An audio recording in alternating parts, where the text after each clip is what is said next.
Hello everyone, I am Sanika. Welcome back to my YouTube channel. आज मी vlog बनवत आहे माझा गावी जायचा. माझी जर्नी कशी होते ते मी तुम्हाला दाखवते. आणि हा व्लॉग खूप आधी शूट केला होता, म्हणजे मी गावी गेली होते तेव्हा. पण गावाला नेटवर्क नसल्यामुळे मला व्लॉग टाकायला नाही मिळालं. आणि मी आत्ता तुमच्यासोबत शेअर करते की तेव्हा माझी जर्नी कशी झाली होती ते. इथे माझी बहीण आहे आणि बहिणीची मुलगी दुसऱ्या. आम्ही बसची वाट बघत होतो. जिथून गावाला बस जाणार होती तिथे थांबलो होतो. बसची वाट बघत होतो. ही आहे माझी भाची, पण वाटत नाही आहे, आम्ही बहिणीच वाटतो. बसचं टायमिंग त्यांनी आम्हाला 9चा दिला होता, पण ऑलमोस्ट 10 वाजलेले आणि त्यामुळे आम्ही तिथे बोर झालो होतो. आणि कंटाळा आला का परी तुला?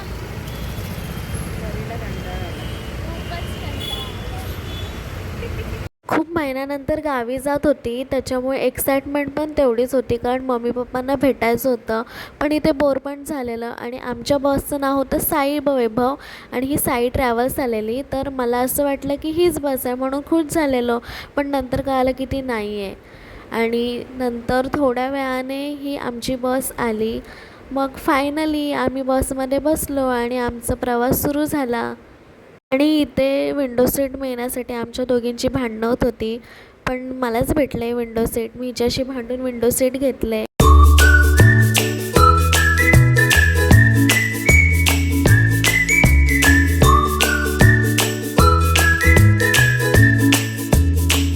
मग अर्ध्या तासासाठी बस तिथे थांबवली होती मध्येच जेवणासाठी. आणि मी हिला उठवायला आलेली की जेवायला चल म्हणून, पण ही नाही आली. मग माझी बहीण आणि मी आम्ही दोघीच गेलो होतो. आणि इतका लेट झाला होता, तर मग काय खाणार, घरून जेवून आलो होतो, म्हणून आम्ही तिथे काहीच खाल्लं नाही. फक्त इथे बसून टाईमपास केला. आणि नंतर बाहेर येताना तिथे चहा पिलो. मग परत बसमध्ये आले आणि मी एक ऑब्झर्व केलं की मागच्या सीटा तर रिकाम्याच आहेत. मग मी मागे बसले, असं मस्त पाय लांब करून. कम्फर्टेबल वाटत होतं मला. आणि डायरेक्ट सकाळी कॅमेरा चालू केला, कारण झोप लागली होती. ही आहे मार्ग ताम्हाणे. आम्ही तिथे पोचलो होतो आणि बाहेर बघितलं तर खूप छान व्ह्यू होता. पूर्ण धुकं पसरलं होतं आणि खूप थंडी लागत होती. कळतच नव्हतं की नक्की उन्हाळा सुरू आहे की हिवाळा. मला असं वाटत होतं की हिवाळाच सुरू आहे गावाला. हा आहे बाहेरचा व्ह्यू. किती छान वाटत होतं. इतकी एक्साइटमेंट वाटत होती. असं वाटत होतं की माझं घर कधी येतं आहे, मी घरी कधी पोचते आणि मम्मी पप्पांना घरच्यांना कधी भेटते. हे आहे कोथरूड. मला हे गाव खूप आवडतं, कारण हे माझ्या मावशीचं गाव आहे आणि मी लहानपणापासून इथेच यायची सुट्टीला, म्हणून मला खूप आवडतं.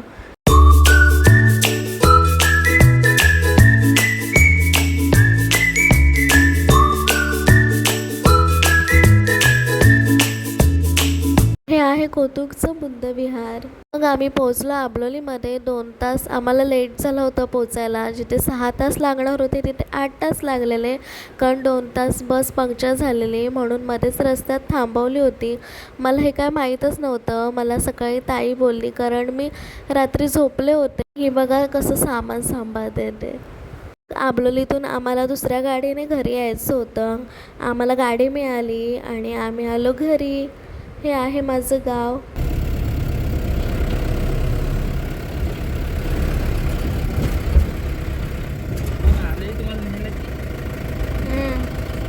येते मम्मी. सकाळची वेळ होती आणि किती स्वच्छ सुंदर दिसतंय ना हे सगळं वातावरण. खूप सुंदर गाव आहे माझं आणि खूप मोठं पण आहे. नक्की नेक्स्ट व्लॉगमध्ये मी तुम्हाला दाखवायचा प्रयत्न करेन माझं गाव किती मोठं आहे ते.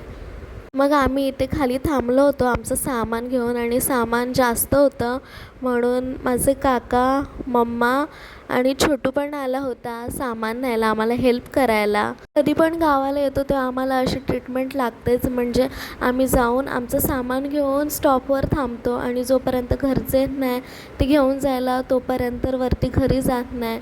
तुम्ही पण असंच करता का? कमेंट करून नक्की सांगा.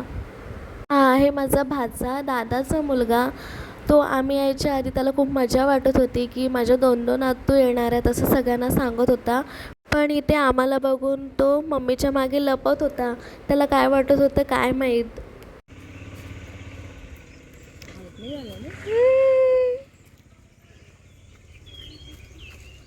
अरे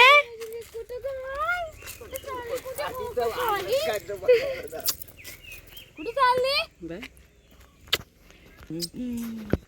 तू काय घेते मी इकडनं येते. सोनुडी इकडे बघ. हाय कर हाय. हाय कर आता हाय कर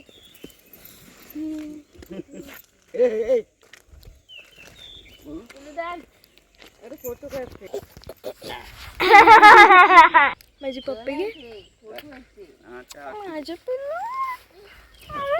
तुम्ही इकडनं जा मग वाढ. मग आम्ही दोघे वाडीतून जात होतो वरती घरी आणि ते लोक शॉर्टकटने गेले बॅगा घेऊन. त्यांना ते सोपं वाटलं. माझ्या वाडीमध्ये घरं पण सगळ्यांची अशी लांब लांब आहेत आणि खूप छान वाटतं. आता तरी सगळं सायलेंट वातावरण असतं एप्रिलमध्ये, पण मेमध्ये सगळे गावातले मुंबईचे माणसं येतात आणि तेव्हा खरी मजा येते गावाला यायची. कारण तेव्हा कोणाच्या घरी बारसं असतं, घरभरणी असते. सगळे कार्यक्रम मेमध्येच करतात आमच्याकडे. आता वाडीमध्ये माझ्या कोण मैत्रिणी पण नाही आहे माझ्यासोबतच्या. सगळे शिक्षणासाठी कामासाठी बाहेर राहतात गावाच्या आणि माझं पण तसंच झालं. पण किती पण महिने बाहेर राहिलो ना तरी इतकी सवय आहे की बिना टॉर्चची सुद्धा मी फिरू शकते. हे आहे आमच्या वाडीतलं बुद्धविहार. फायनली पोचलो आम्ही घरी. हे लोक आमच्या आधीच पोचले होते कारण ते शॉर्टकटने आले होते. आणि घरी आल्यावर पण बघा हा किती मस्ती करतोय ते. हाय